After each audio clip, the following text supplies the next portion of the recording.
October 1942. America practices for its first assault on Hitler's empire.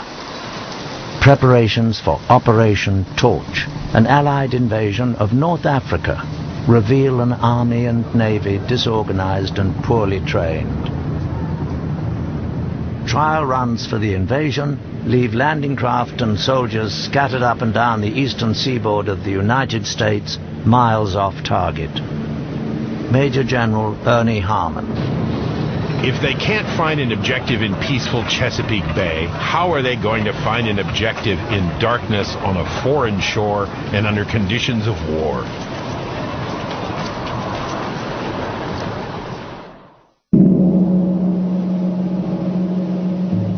Ready or not, the largest overseas landing force yet assembled leaves for North Africa.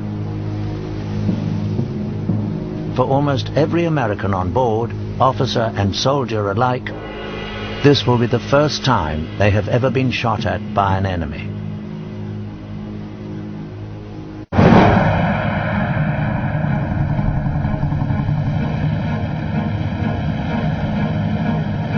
November the 8th, 1942. Led by the British and Americans, Allied troops land near Casablanca and in Algeria. The American landings are chaotic and disorganized. Many troops hit the beach after daybreak, hours late and in full view of the defending forces.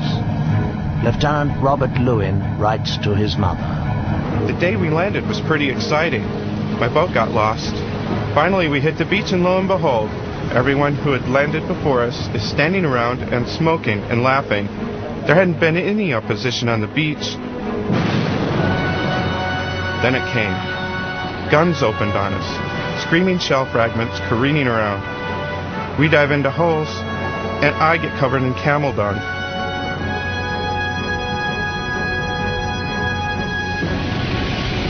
The Allies quickly established footholds in the major port cities of North Africa. But Nazi planes bomb Allied positions daily.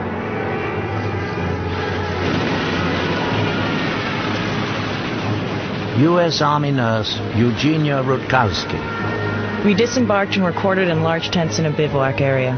Suddenly all hell broke loose.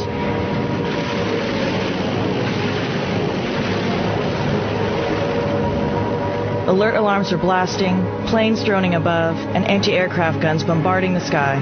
Talk about being scared. I sure was.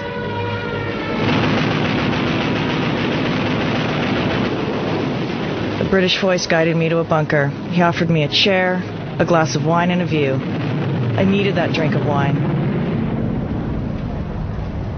I could not believe this introduction to war.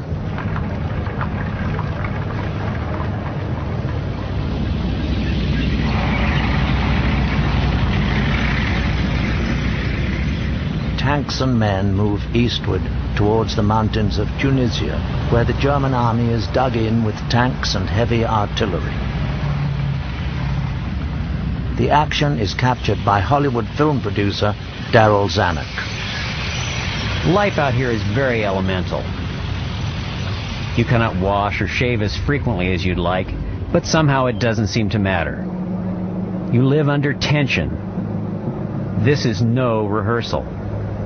You are playing for keeps.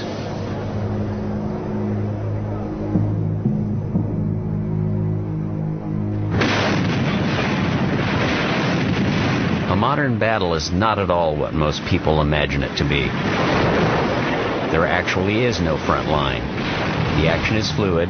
One of your own columns may lunge forward on one flank, while a few miles away the enemy may have a pocket of his own that is behind.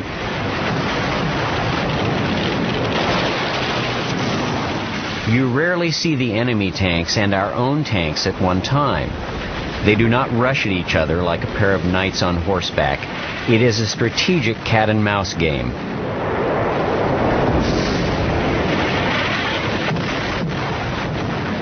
The Allied advance bogs down in the mountains of Tunisia.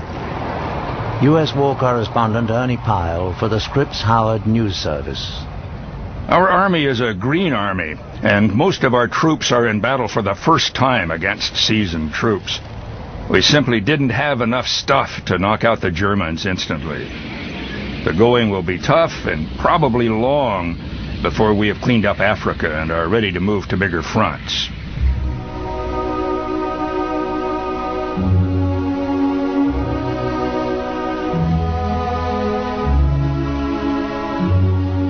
Eric Garlob to his wife in Brooklyn. You were telling me about hearing an all-Beethoven program which included the Fifth Piano Concerto. That's my favorite. I don't know what I'd give to be able to hear it. You'd be surprised how starved one can become for things like that.